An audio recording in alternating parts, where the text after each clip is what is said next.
Hi hello வணக்கம் நமஸ்தே. எல்லாரும் எப்படி இருக்கீங்க? இன்னைக்கு நம்ம பார்க்க போற வீடியோ வந்து saree பிரிண்டிங்கான ஒரு வீடியோ.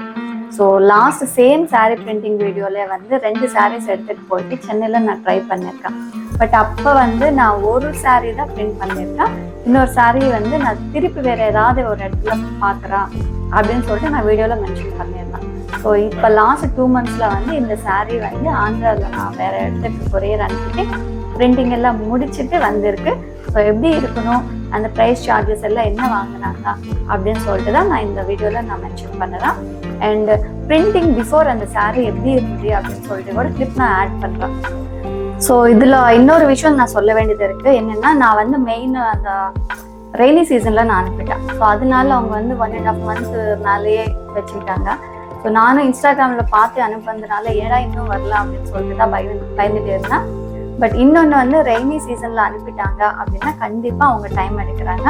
இதே அந்த சம்மரில் அனுப்பிட்டோம் அப்படின்னா கொஞ்சம் சீக்கிரமாக அனுப்புவாங்களாமா. அவங்க சொன்ன ஒரே ஒரு ரீசன், ரெய்னி சீசனில் அனுப்பினா டைம் ஆகும் ஆடுறதுக்கு, பிரிண்ட் பண்ணுறதுக்கு எல்லாமே. ஸோ நீங்கள் அனுப்பிட்டு உடனே அவங்களுக்கு ஃபோன் பண்ணாங்க, அவங்களுக்கு வந்து என்ன சொல்லணும்னு சொல்லி தெரியாது இல்லையா. ஸோ இது வந்து நீங்கள் பார்த்துட்டு சம்மரில் வேணால் அனுப்பணும். ஸோ பிரிண்ட் பண்ணிட்டு வந்து saree எப்படி இருக்குன்னு சொல்லிட்டு பார்க்கலாம், ஓகேவா? ஸோ இதுதான் ஆக்சுவலாக நான் இது வந்து காஞ்சிபுரம்ல வாங்கின ஒரு saree, plain saree and pure சில்க்னு சொல்லிட்டு கொடுத்தாங்க. ஸோ இந்த சாரியோட பிரிண்டிங் எல்லாம் இப்படி இருக்கு. பிரிண்ட் பண்ணிட்டு வந்ததுக்கு அப்புறமா இருக்கிற ஒரு saree. ஸோ இதில் என்னன்னா, முந்தானி மட்டும் சரி இருந்தால் நல்லா இருந்திருக்கும். பட் முந்தானி கூட வந்து அவங்க கோல்டில் பிரிண்ட் பண்ணாங்க.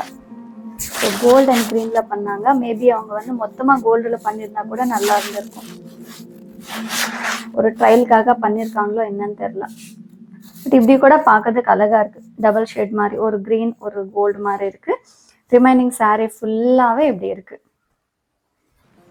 ஆக்சுவலி வந்து பிரிண்டிங் வந்து ரொம்பவே நல்லா இருக்கு. ஃபர்ஸ்ட் சாரியாவது கொஞ்சம் திக்காக இருந்தது. இப்போ பார்த்தீங்கன்னா ரொம்ப நார்மலாகவே இருக்கு. இந்த துட்டு துட்டா அப்படின்னு சொல்லுவாங்கல்ல, கொஞ்சம் ஹார்டா அந்த மாதிரி எல்லாம் இல்லை. கை தொடும் போதே வந்து அந்த ரஃப்னஸும் இல்லை ஆக்சுவலாக இதில். ஸோ அந்த saree விட எனக்கு ஆக்சுவலி பிரிண்டிங் இந்த saree ரொம்பவே பிடிச்சிருந்தது.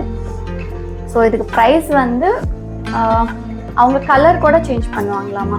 ஃபார் எக்ஸாம்பிள் நம்மளோட sarees எல்லாம் இருக்கு இல்லையா, போடுற sarees எல்லாம் கலர் சேஞ்ச் பண்ணணும், மஞ்சள் அந்த மாதிரி எல்லாம் வரும் ஆகும் இல்லையா நம்ம மேரேஜ் டைம் தான். ஸோ அதுக்கு எல்லாத்துக்கும் வந்து கலர் சேஞ்ச் பண்ணணும் அப்படின்னா 500 சார்ஜ் பண்ணுறாங்களாமா.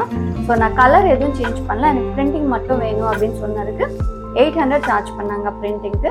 ப்ளஸ் அங்கேருந்து நம்மளுக்கு கொரியர் அனுப்புறதுக்கு எனக்கு 150 rupees சார்ஜ் பண்ணாங்க. மொத்தமாக 950 rupees சார்ஜ் பண்ணாங்க, ஓகேவா? ஸோ யாருக்காச்சும் வேணும் அப்படின்னா கமெண்ட் பண்ணுங்க, அவங்களோட இன்ஸ்டாகிராம் டீட்டெயில்ஸ் நான் கொடுக்குறேன். ஸோ இன்னொன்று வந்து saree எப்படி இருக்குன்னு சொல்லிட்டு கமெண்ட் பண்ணுங்க. சேம் saree பிஃபோர் பிரிண்டிங் எப்படி இருக்கு அப்படின்னு சொல்லிட்டு நான் ஒரு சின்ன கிளிப் ஆட் பண்ணுறேன், ஓகேவா? பிஃபோர் அண்ட் ஆஃப்டர் மாதிரி ஒரு வாட்டி செக் பண்ணிக்கோங்க. யாருக்காச்சும் இந்த மாதிரி ஓல்டு sarees எல்லாம் புதுசாக ட்ரெண்டிங்காக மாற்றிக்கணும் அப்படின்னா ட்ரை பண்ணுங்க, ஓகே? அண்ட் இந்த saree எப்படி இருக்குன்னு சொல்லிட்டு கமெண்ட் பண்ணுங்க. ஸோ இந்த வீடியோ வந்து உங்களுக்கு பிடிச்சிருந்தா லைக் பண்ணுங்க, ஷேர் பண்ணுங்க, கமெண்ட் பண்ணுங்க, மறக்காமல் சப்ஸ்கிரைப் பண்ணுங்க. தேங்க்ஸ் ஃபார் வாட்சிங். பாய்.